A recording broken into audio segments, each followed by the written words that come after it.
Hola, mami. Welcome to Solid 100 Daily Build. It is Mother's Day, day 20. Honestly, can't believe I'm doing 100 of these. I'm like, yo, what? Why? Why did I do that? But I know it was the Lord telling me, you think 5 to 7 is a lot? Why don't you go ahead? Oh, my hands are like, I have stuff all over my hands. Why don't you go and tell the devil, kiss my ass? That's not a lot. And go do double. I just have to keep that mentality. And with that said, because it's Mother's Day, I want to encourage you because my first book that I wrote, many of you do not know this, was on motherhood. And it wasn't necessarily on the like tips on motherhood, although it did have tips. It was more of so the mindset of motherhood and how important it is that we have the mindset in the spiritual of motherhood, because in the natural, motherhood can be overwhelming, especially because society hasn't accepted that part in Proverbs where the Proverbs 31 woman had maidservants. I know people don't like to hear that, but they're like, we do the most. We're doing the most. And I think they missed in that traditional stay at home, full time wife, or even if a wife has a full time job, but then she comes home and takes care of her household. I think that part of the maidservants is really missing, and which is why we feel overwhelmed a lot of the time. And so I that's like just my take on the reasons why moms are so tired is because they're doing everything. And number one, they need a perspective shift. And number two, that whole part about maidservants was missed. And maybe some husbands or men believe that because, and I've experienced this where like you get to stay home, you should be able to do everything. But really, uh, we're supposed to be building businesses and in real estate and yes, taking care of the home, but it seems like it's more effective scripturally when you have help. I digress. I always feel like I have to bring that up because it's just not talked about enough. But I want to talk about, that first book that I had written. And I want to tell you that the devil will trick you into believing that you're not a good mom. And that was the whole point of my first book, is because of the experience that I had when I was younger, the abuse, sexual, physical, the doubt that was that I had instilled in myself, the self-worth, the insecurities. I didn't believe that I was going to be a good mom. And the reason why I actually wanted a boy is because my ex-husband already had 3 girls. I wanted to give him a boy. And also, I didn't want my girl to go through what I thought she was going to go through, the same things that I had gone through growing up. And so when I actually had my ultrasound, I was very upset when I found out I was having a girl, because I just didn't think that I'd be able to protect her, which is like, isn't that such a sad, that's such a sad thing. I remember my dad, my parents were living with us at the time because their house had burned down. And I'll never forget, we had come back from the hospital and I actually had friends in there in the ultrasound with me to like celebrate with me, but instead I just started crying hysterically. And I came home and I just went straight to my room and just started crying and sobbing. And I'll never forget, my dad just kept knocking on the door and I could hear my husband say, at the time, he was like, we were told we're having a girl. And my dad was so excited and he was like, oh, congratulations, you're having a girl. Can you open the door? And I couldn't open the door. I was just crying and crying. And he kept knocking, please open the door. We want to celebrate. And I couldn't do it. And it wasn't until, I didn't really believe that I was going to be a good mom for those reasons of experience. And then I had to really dive into the Word of God and realize that's just a tool from the enemy to make you believe that you're not equipped to do so. But if God gave you a gift, you're equipped. If God gave you the gift of a child, it's because he knows that it's a gift from heaven, that you'll be able to raise it. And so despite what society thinks about, the income and abortion and all that stuff, it's still a gift nonetheless. And so whether you wanted it or not, God wanted the baby there. And so, being a mom, at the time when after I had my daughter, um, I started to become very thankful because she was, I had talked about the Dogman movie that I think everyone should see. But I'll talk about it again where there was a villain. His name was Petey. And then there was, he had cloned himself because he wanted another villain that would think just like him. And when he cloned himself, he realized that he had to wait until he was 18. So basically, he cloned like a little, it was like his son, basically. And the villain was so mad. He was like, I can't believe that I have to wait 18 years. And the little clone, his name was Little Petey, was very sweet and kind. And he was just like, like, oh, why is the sky blue? And like, he was just very innocent. And one day the villain got frustrated with him and was like, oh, why don't you think like me? You're nothing like me. And little Petey says, I am like you. I'm just the parts that you don't like. And so that really that really hit me because I was just like, wow. And my daughter is just like little Petey. She's very sweet, very innocent. She's very creative. She has a creative mind. Whereas I grew up on a very different, my dad wanted a boy and he trained me like a boy, raised me like a boy, put me in sports. They put me in fighting and karate. I had two brothers. So I grew up I grew up a tomboy. And so even on the emotional aspect, it was just like all emotion was removed. Like you had emotions, but that was something that you would cry about under the covers. You're not really expressing your emotion. And so, I grew up with that like we weren't going to, it wasn't welcome. Like, I think it's just like in every Hispanic family in the 90s, like you were just roasted all day and you had to build tough skin. And so, having a daughter who was sweet and kind and lovely was just such a different, like, it was like day and night experience for me. And so I had to soften up. And the Lord knew that I needed that. I had to learn how to be gentle in the way that I spoke to people. I had to learn how not to be sarcastic. Because I remember one day she was probably like 3 or 4 and I was being sarcastic about something. And she was like, that's not nice to say stuff like that in that way. Yeah. And so, kids will check you every now and then. And so I had to get into prayer and get into the mindset of like, Lord, thank you for this gift. And even though it may have not have been what I thought it would be, it's definitely something that I needed and that I absolutely enjoy now. And so, being a mom has changed my entire life. And it has changed my perspective on things. And I understand why people actually have multiple children. Not for nothing, but I have one, and to me, she's like 3 in 1. But I understand why they have more than one. And it's because they want to stay in you just want to stay living in the innocence of a child. And it's just so pure. And it just I feel like it keeps you young to a degree. And so, the devil's biggest thing to get you, not his big thing is he doesn't want anybody to multiply. He doesn't want generations multiplying out of you. But not only that, if he can't control that, which he can't, well, then he'll see if he can get you in your mind. And yeah, you can be saved, but you could be mentally in bondage when it comes to the promises of God regarding your children. And so the devil will trick you into believing that you're not a good mom. Moms can feel overwhelmed, especially on Mother's Day where many women walk around with a silent battle guilt. Like it's always like they have mom guilt, comparison, regret, exhaustion, which is a lack of that Proverbs 31 help. A lack of help. That's where exhaustion comes in. Or maybe you're just not operating in your gift and what God wants you to do. And the feeling that it's like you're constantly failing your family. But the enemy loves to whisper lies into moms. You're not good enough. You've messed up your kids. You're not patient enough.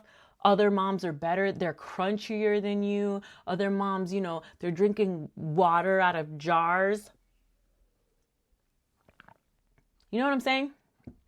The devil attacks mothers because children are a gift from God, and motherhood carries eternal influence. If you look throughout the Bible, my pastor was talking about this today at church, all of like the lineage between Jesus and Ruth.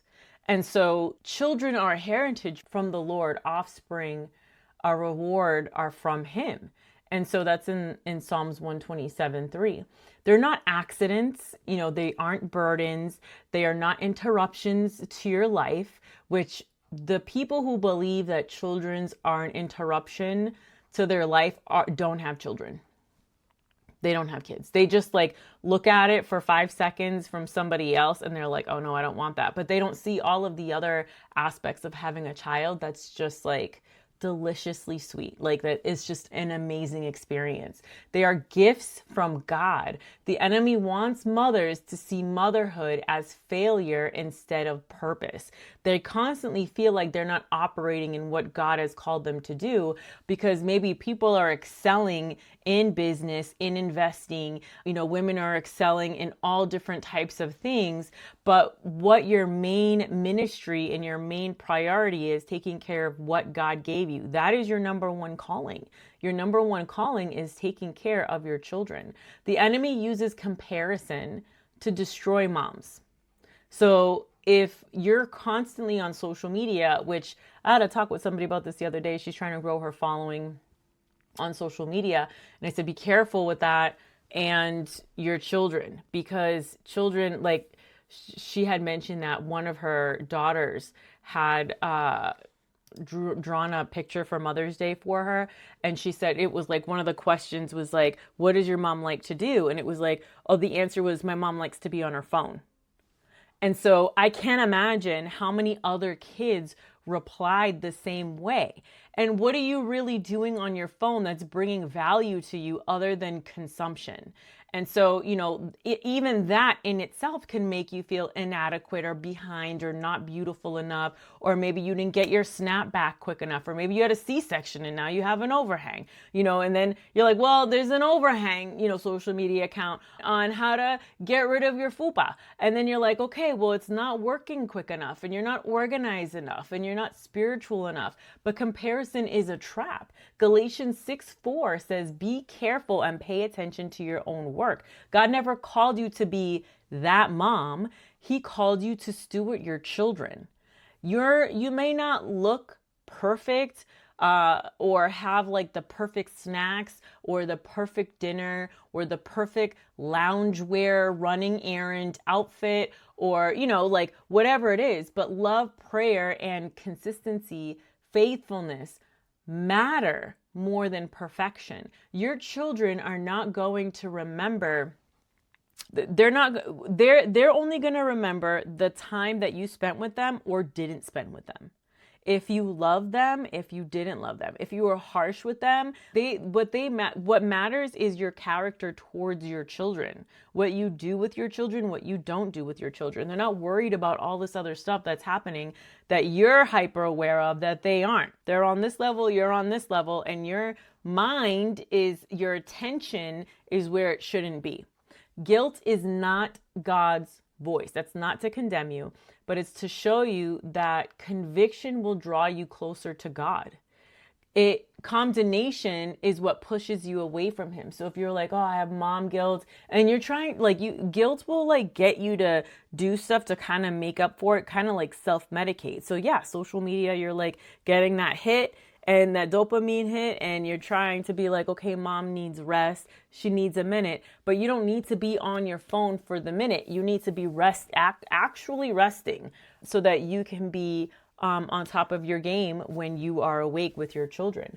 There is now no condemnation for those who are in Jesus Christ. So if you are taking the time where you're trying to alleviate the exhaustion or alleviate the burden, if you just take that time and get into your word and even do it with your children, it's a long lasting it's a spiritual, long-lasting remedy for the cares of motherhood. Some moms, they carry guilt from, you guys, we all carry guilt from wherever. It's like divorce, anger, working too much, serving too much, not being emotionally present, past mistakes. But God will restore that. God will restore that. And your worst moment is not your identity. So don't be so hard on yourself. Just eliminate the things. Like if you feel like you're feeling guilty because you've been on your phone instead of playing with your kid or taking him for a walk or whatever, just take a mental note of that. And every week just be like, what could I have done that like will take care of this guilt? Because the enemy will make you feel guilty, but there are things that you can do in the natural to prevent that from happening. What is the root of it? The root of it is that I'm scrolling too much. The root of it is that I'm working too much. I used to work. There are times that I work all day and all night. And I get mom guilt because I'm like, I'm the only one in her life here. I'm her only family here in Pittsburgh. What am I like? What I'm doing everything that I can to provide, but it's impeding on me being a good mom. And that immediately can give me mom guilt, where I can just take it and be like, you know what? Why don't you just work when she goes to sleep? You know what I mean? Like you can fix different things so that way you don't allow the devil to make you feel guilty. Your prayers matter more than you think. Even when you feel unseen, heaven sees your labor. It's kind of like, I used to feel this way a lot when back in the day, where I would feel like nobody applauded me or acknowledged all of the things that I was doing. And I was doing the most being married and having a family. Like I had my show, I was working, I was taking care of the household, running around with the kids. There were 1,000 things that I was doing. And, I'll never forget, like one of the things that I dislike the most doing is laundry. And I'd be like, nobody even cares that I'm doing this. And it's almost like, well, nobody asked you to do the laundry. It was that kind of a vibe. But for me as a Hispanic, I want to take care of my household. And I had to think of it as, I had to reprogram my mind as I'm doing it unto the Lord. You know what I mean? I had to think of it as like, do not get weary in well-doing, because this is a responsibility that the Lord gave me. So I'm going to act like I'm doing it unto the Lord and not for anybody else. Every time that I was in prayer, a bedtime prayer, a correction, a hug, meal, sacrifice, all of those things, those little things that I had been doing that I didn't feel like anyone really cared about, all of those little tiny things really do matter at the end of the day. Whether if you're just kind of like, well, I don't know what this does for me, but maybe you helped your kid take a bath. And your kid is just thankful that you were playing boats with him in the bath, even though to you, you're like, oh my gosh, I could be doing a thousand other things. You know what I mean? And taking the time to plant those seeds, like seeds take time to grow. So don't quit in nurturing your child and teaching them and training them and spending time with them, because ultimately you are raising adults. And so you want them to be good, respectful humans. I had a show on this yesterday, that your children don't run the house. And that is preventative maintenance. Preventative maintenance is spending time with them. Yeah, when you're spending time and you're teaching and you're training them, it doesn't have to be all day, every day. But you are taking the time to plant seeds in them so that they can be watered and that they can remember, okay, I remember mom spent time with me. Mom taught me these things. Those things are what's going to carry them throughout their adulthood. So they might seem mundane and boring now, and maybe you're just kind of like, I could be doing anything else. Don't take that for granted. Like all those little tiny things, even like like my mom, I'll tell you, when my mom cooked, my mom had a full-time job and she went to school and she had 3 kids and a husband and a household. All right. And when my mom would cook, we would sit down for dinner and my dad would be the first one to get served. And he would eat, and we knew not to ask my dad anything until he was done eating. So, and my mom was the last one to serve herself. She got whatever was left over. And so she didn't tell me that. I observed that as a kid, and I made it a point to be that way in my marriage. And so, and that was something that I felt brought honor to my husband. And so, you have to be in that mindset that there are other people watching what you were doing. And they're going to say, yeah, my mom, and she did it with a good attitude, or she just hated doing housework. And you could tell, and it like infected that attitude, just kind of infected the atmosphere. You've got to be super mindful. Those little things that you're doing really, and this isn't to bring you condemnation, it's just so that you're aware, like, maybe I just need to tweak a couple things in my attitude and the way that I'm doing things so that I don't feel burdened, so that I don't feel exhausted. Hire somebody, hire some of your stuff out so that it's not so burdensome. Ask the Lord, take this burden off of me, give me a new mindset, and he'll do it. Don't quit because you don't see immediate fruit. You know what I mean? Keep at it. Your kids are only going to be little for so long. Motherhood is also spiritual warfare. The enemy attacks moms because mothers shape homes, identity, and generations. If he can discourage mothers, he can weaken a home. I have to sneeze, but like, it's not cooperating. It's not coming up. That's why mothers need prayer and rest and community and church, the word of God, encouragement. You are not weak because you're tired. You know what I'm saying? That's not why you're weak. It's because you need a minute. You need to get into worship. Worship for me changes everything. Praise and worship. You need to like seek God. I'll tell you, like, even if I have like a full plate, my whole day is completely jammed. Every hour is jammed. If I still wake up earlier and spend time with the Lord, it's as if my day is so much lighter. I can't explain it. It's like everything is light. But if I don't prioritize the Lord, it's like I'm doing everything in my own strength. And it's burdensome. It can be super, super burdensome. So to every mom who's struggling or grieving or single, exhausted, healing, you're rebuilding, you're praying for your prodigal child, God sees you, and you might feel unnoticed in the natural, but heaven honors faithful motherhood. He honors that. Isaiah 40:11 says he gently leads those that have young. God is gentle with mothers. He's not asking for your perfection. He's asking to surrender for surrender and faithfulness. And so let me encourage you, you're doing a good job. It might feel heavy or you might feel burdened, but the number one thing I ask you to do is go to God and say, Lord, take this burden from me. Give me a new perspective. Give me workers, give me maidservants, give me divine connections that can help me alleviate a lot of this and really understand that your number one priority isn't the career. It's not the ministry. Your number one ministry is your children. It's a gift from the Lord that you get. God gave you a gift and you get to mold it so that you could train him to go up in the ways of the Lord, to grow up in the church, to lead other people to Christ people who you could never access. Understand that your role as a mother will shape the next generation. It is a very, very important role. So, happy Mother's Day. I love you, and I will see you tomorrow. Bye.